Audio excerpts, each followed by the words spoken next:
Hi all, Mark Rogerson here from Rogerson Kenny Business Accountants. Today I'm joined by Brett Kenny. How you going, Brett? Very well, Mark. Morning, everyone.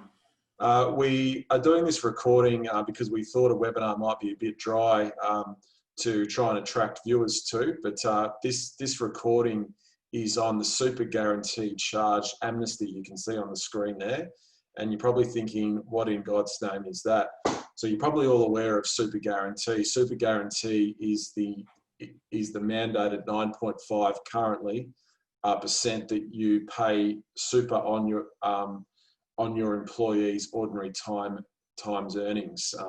So you're probably all quite aware of that. That's been around for quite a while now, and is something that that all employers have to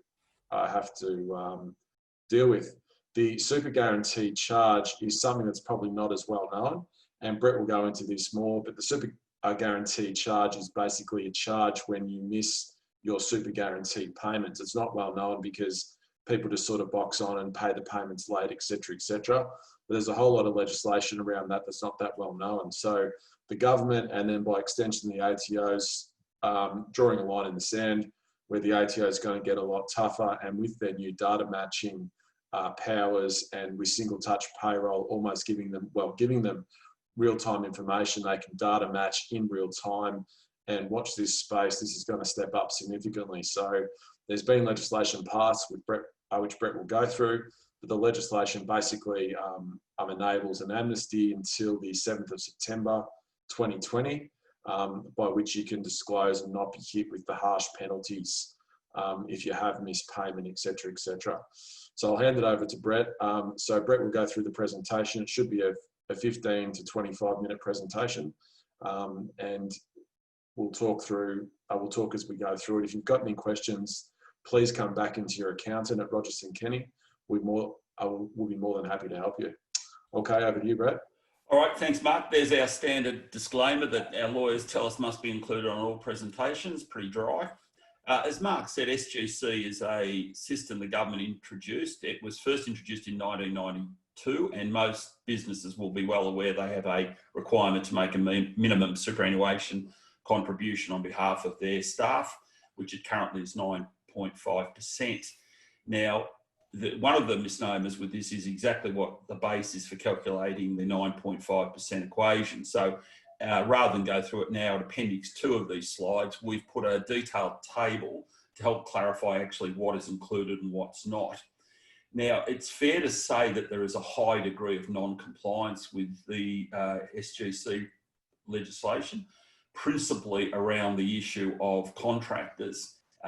So what the government has done is they said, okay, we're going to provide an amnesty. Now, the amnesty applies to all quarters from 1992 through till the 31st of March 2018. So it's a long period. And it is principally to allow for employers who have fallen behind to catch up. So let's start with the underlying principle of SGC, and it's reasonably simple. There is a minimum prescribed contribution into eligible superannuation or complying superannuation. If you fail to meet that, you must pay the SGC or the superannuation guarantee charge. Now, so Brett, just to go back, just to stop you there. So just to get the terminology right, so SG, that's Super Guarantee, that's the 9.5% on ordinary times earnings. And then SGC, which is Super Guaranteed Charge, is a separate piece of legislation. And that's basically the whack over the head from the tax office or the government if you fail to pay your Super Guarantee on time. Yeah, so if you want to take it to a pure level, there is no compulsory super. You don't have to make the superannuation payment, but if you don't, you then have to make the charge. It's your choice. And the question is often asked, well, okay, well, big deal, I'll just pay the charge. But there's really 4 disincentives to taking that course of action, or 4 incentives for you to make a minimum superannuation contribution. And the 4 are that superannuation will generally be tax deductible, whereas the charge is not tax deductible. Secondly, there's a $20 per member fee on the charge, whereas super, it just goes straight into the super fund. Penalties can be levied in conjunction with a charge payment of up to 200%. And finally, there is interest charged on the charge itself. So in other words, there's an interest back date from the time the super should have been paid till the time the charge is. So I think perhaps for the benefit of this, Mark, we'll just refer to them as superannuation or super and the charge, because they are distinctly different things. Yeah. So let's look at when an employer is liable to pay the charge. Well, firstly, if there is paid an amount of $450 per calendar month per employee, in any month in which that's paid on an eligible employee, then superannuation must be paid, or you pay the charge. There are no exemptions. There are some exemptions to the category of payee, and I'll go through them shortly, but basically it's a pretty simple principle. Over 450, away you go. So who is an employee for SG purposes? A director, a contractor wholly liable for labour payments, a member of parliament, artists, sportsmen, others, and of course anyone who is a common law employee. So anyone who's on your payroll as court, plus some of these others. Who is excluded? Low income employees, those paid under $450 a month, which I've said, part-time employees under 18, or those who work less than 30 hours per week and are under 18. Non-residents for work done outside Australia. Now, there are some obscure exceptions to that, but they tend to be around diplomats and the like. So for most of our clients, that's not going to be an issue. Some employees on prescribed visas. We recommend anyone paying someone on a visa check, because that's not a simple yes or no type answer. Most employees on paid parental leave. Domestic or private work 30 hours a week or less, so your ironing lady, your house cleaner, your gardener, for example, will generally be exempt. Partners in a partnership and certain high income earners will hit a cap. Now that is principally applied to, say, doctors or surgeons who might work for 4 or 5 different hospitals. They don't get it paid on each, 9.5% on each of their loadings. It does hit a cap. So the process is reasonably simple.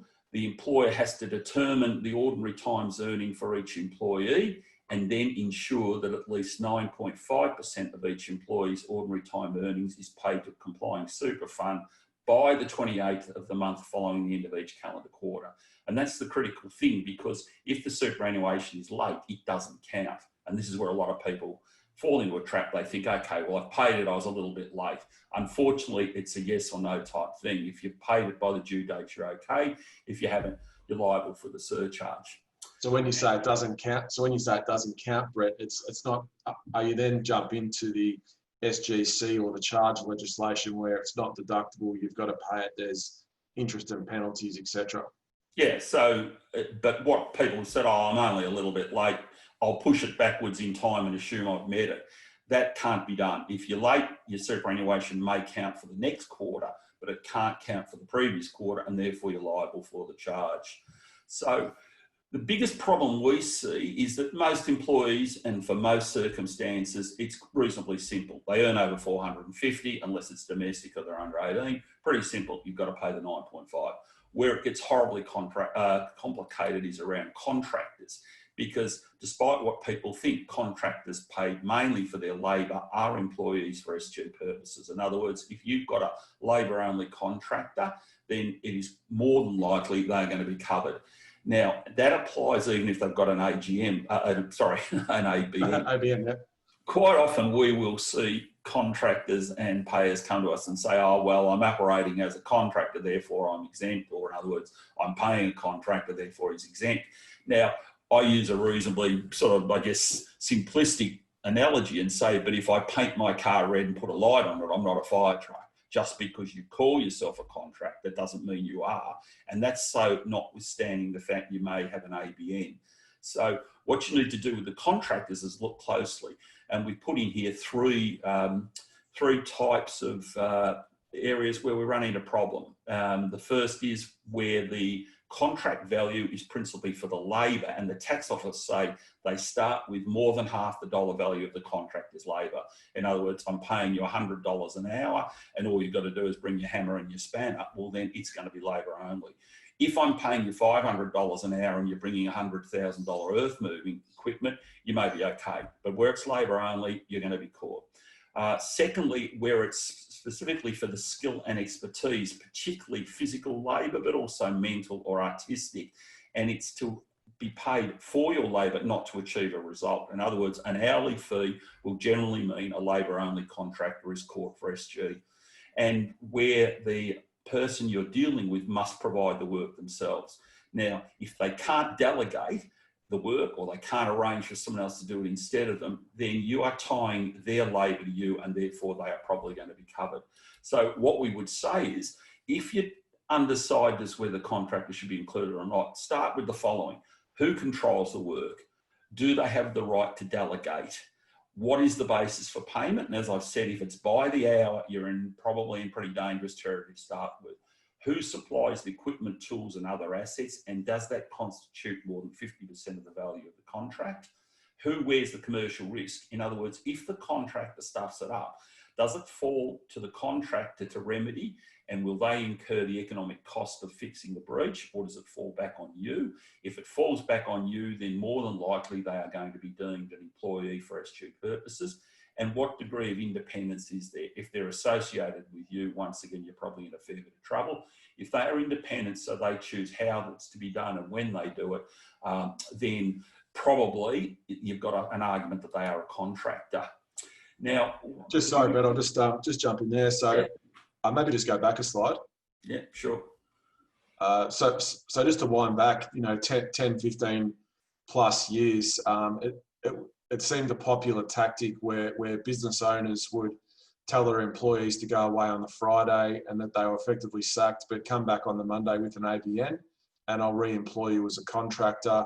I'll perhaps pay you a slightly higher rate, but you take care of your super, you take care of your sick leave, you take care of your holidays, etc., which as we now know, you can't do that, and you've never been able to do that. But that's been a really common practice. So what this is saying is that going back to 1992, which is when this legislation came in, if you're operated in that period, and you may have had people that were contractors, but as we're finding out or explaining now, they were really deemed employees, even though they had an ABN, even though they were calling themselves contractors or subcontractors or subbies.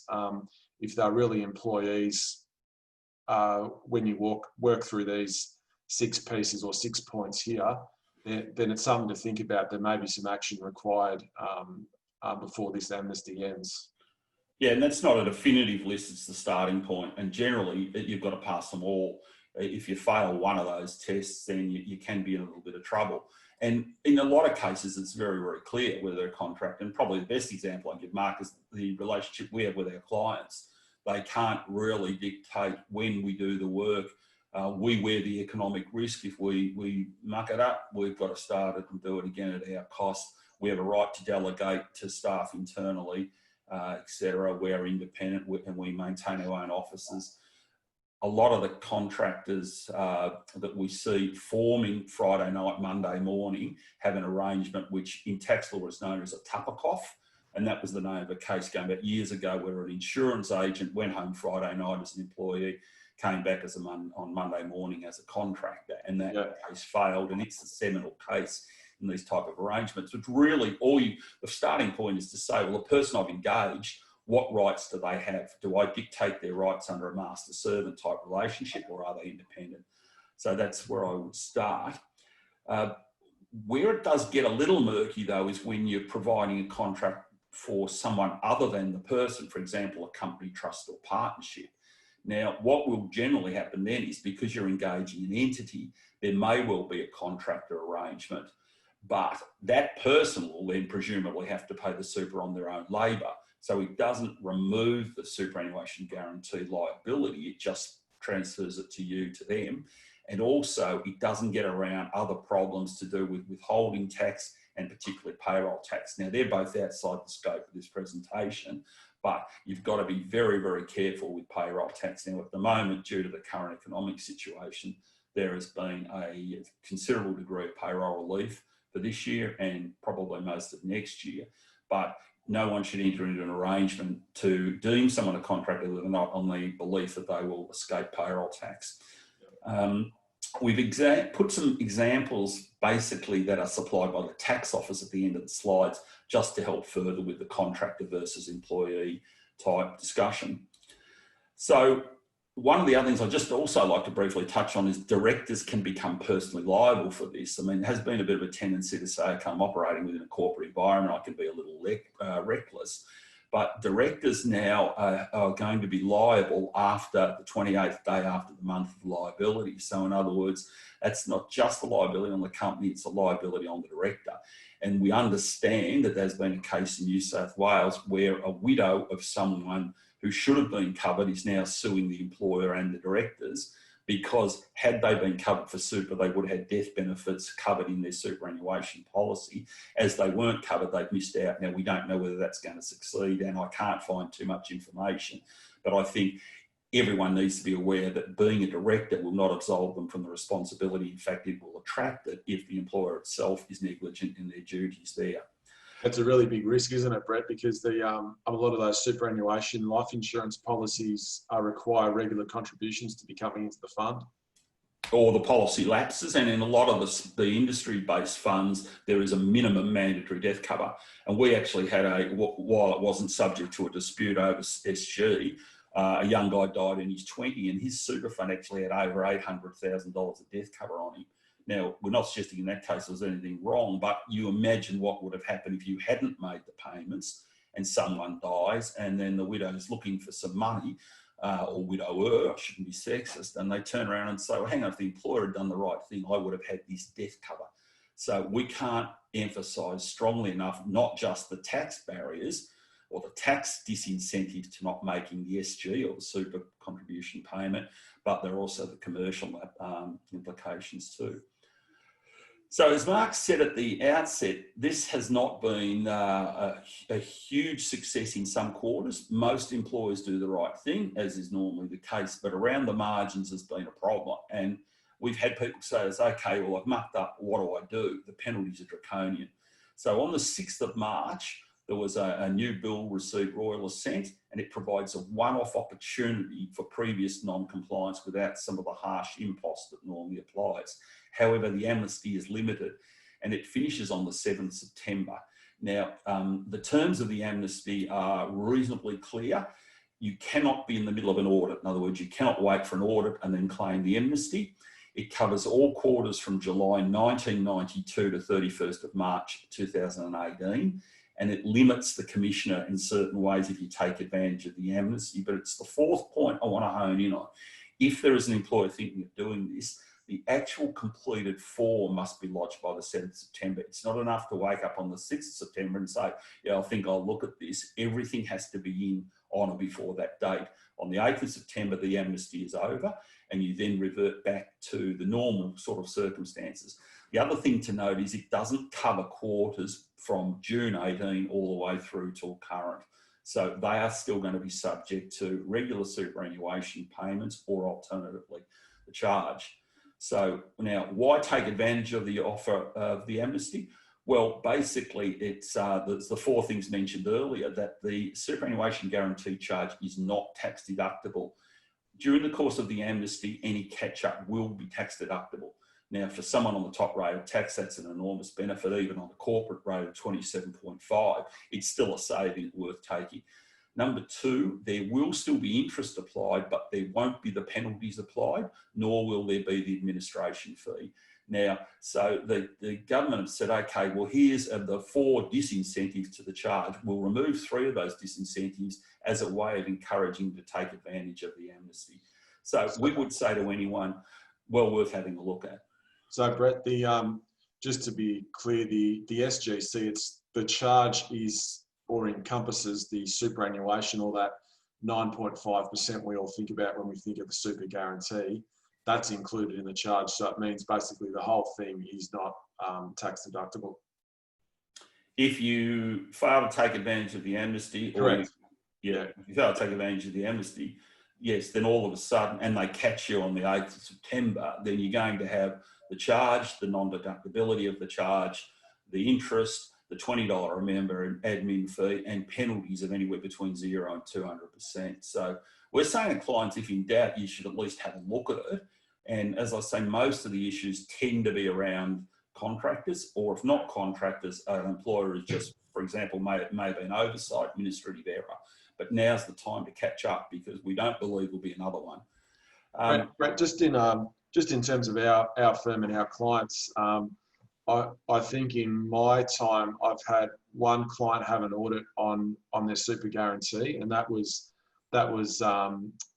pre our tenure being their accountant, and we were able to work through it, and that was fine. But there was a hell of a lot of work going into that audit. But I guess for people watching at the moment, thinking, well, how's this apply to me? Is there any risk, or what do I need to do?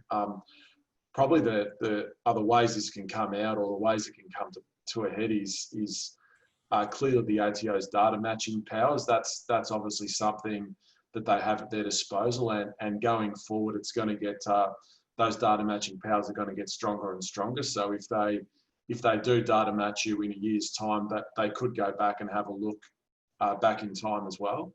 That's an issue. The second one, and probably the more likely one, and absolutely where this raised its head for my client, there was a whistleblower by an ex-employee. So it was an ex-employee who actually blowed the whistle on my client, and that's what triggered the audit. So that's something else to consider. It's not just driven by the tax office having to data match or effectively catch you. It can be driven by a whistleblower. Yeah, and unfortunately, that's most of the ones I've seen have been an aggrieved employee, and sometimes they're not doing it out of anything other than desire for retribution. In a lot of cases, they've got a lot of money tied up, they want their super, but in other cases, they do it just to be bloody minded. And the problem with it is it's quite often a leveraged effect. If one employee hasn't been covered, then it's a fair bet there are others too. So the employee says, well, okay, why would I not dob him in? I'm not working there anymore. I didn't leave on good terms. I want my money, and if I can inflict some damage on them and have to pay it for my former co-workers, well and good. Yeah. I think the other thing to point out, Mark, is not just ordinary data matching, but data matching across work cover and across payroll tax. They now are able to talk, the various authorities can talk to each other, and with modern technology, it's not hard for them to line up what was put on a work cover declaration with what was put on a payroll tax return, with what's going into a tax return, with the amount of super. And particularly now the super funds report to the tax office all the contributions on a member-by-member basis. So I think the option of saying I'm not likely to get caught is long since gone. And that's why we'd say to everyone, look, have a look at this amnesty while it exists. Yeah, in terms of the contractor, just going back on that client that I had that got that had the audit, it was a contractor or someone that was deemed a contractor in the business that today had sort of an agreement that the contractor would take care of super and holiday and all that sort of stuff. And it did turn out that they were a contractor and not an employee under the steps that Brett went through before. But in this case, it was effectively employee retribution. It ended on bad terms. The employee took some advice, or the contractor in this case, took some advice, and that advice was to have a go and dob them into the tax office and see what happens, because, hey, you may get a whole lot of super out of this and hurt your ex-employer. Yeah, and I think the other thing to bear in mind at a higher level beyond the scope of this presentation is that one of the basic laws around all this is you can't contract out of your obligations. So quite often we will have an employer say, oh, but the contractor and I both agreed in writing that I don't have to pay it. Well, that's a little bit like me and someone else contracting that I can drive at 180 kilometres an hour. I mean, there's a statutory provision which says you must do something.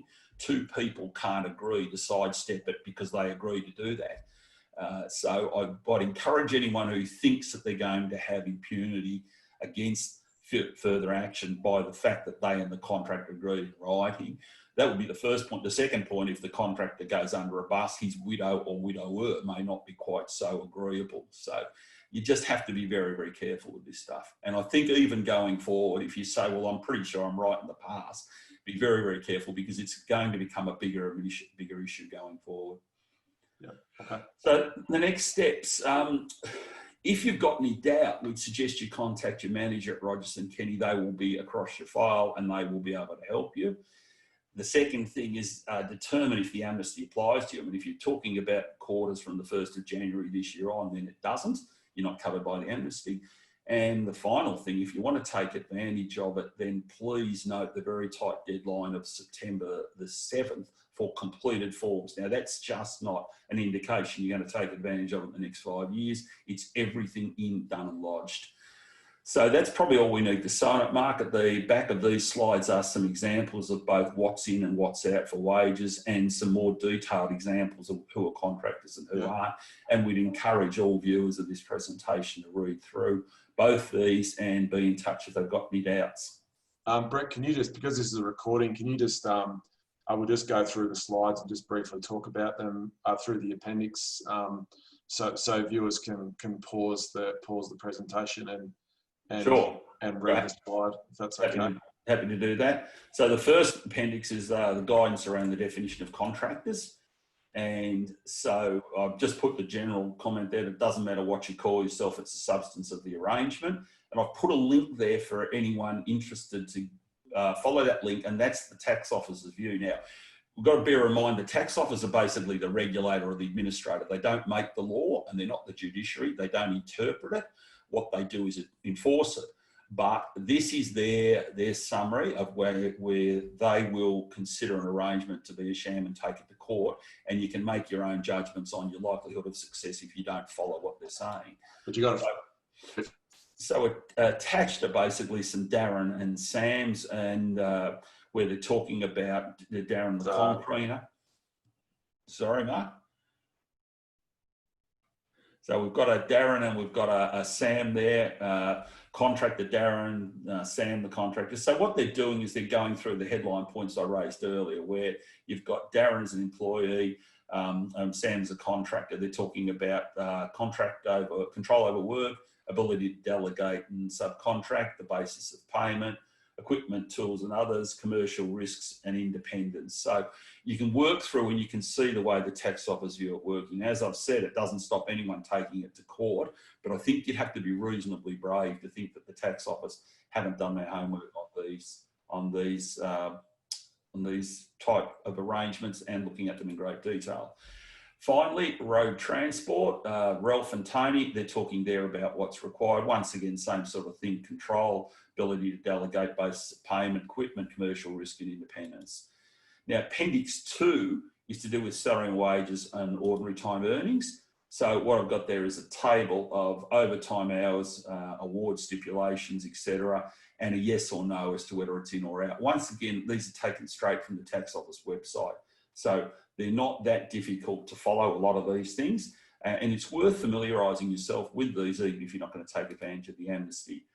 And finally, one more page of them, and that's it. So that's the end of our presentation today. We hope that you got something out of it. Our view on this is, if in any doubt, please make contact, please contact us, and please also be aware of the very tight deadline on the amnesty.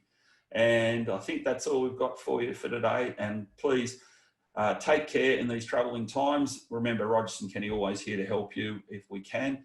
So please don't hesitate to pick up the phone if you need to. Thank you very much.